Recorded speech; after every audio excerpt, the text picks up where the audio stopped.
were some time-changing moments in your life? I've had a lot of time-changing moments, both professionally and personally.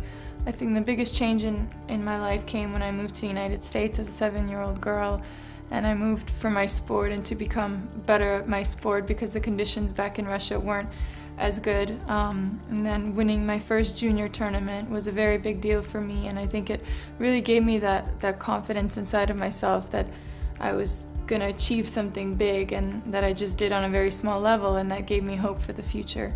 And of course, winning my first Grand Slam at the age of 17 was a big time-changing moment. You received your first racket at 4. When did you serve your first ace?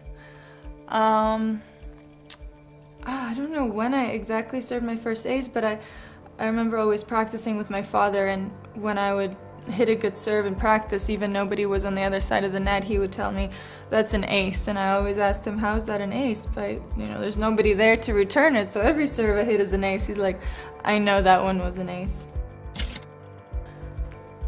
What's the hardest thing about being you?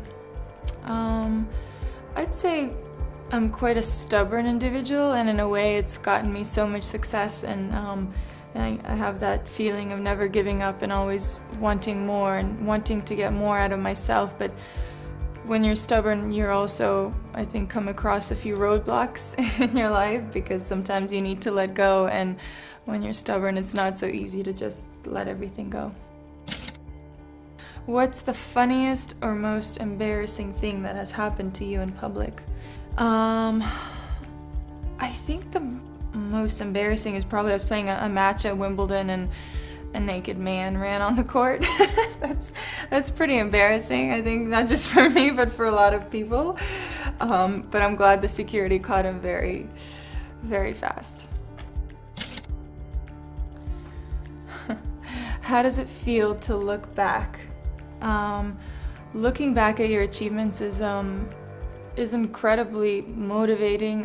It brings back such nice personal memories, because you think of your thoughts in that moment, and you think of how nervous you were or how proud you were, and then you think of where you are now and where those moments so many years ago have led you to today. And I'm very proud that I have gone through all of that, and especially this victory when I was a young girl.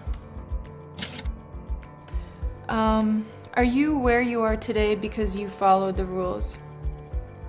I don't think I am. I think I am where I am today because I set my own rules. I followed my own advice. I set my own time. I did all those things based on my intuition and what I believed I needed to do. Of course, you have a lot of people around you that help guide you in the right direction, and I always say it is a team effort, but it is that voice inside of yourself that sets those rules.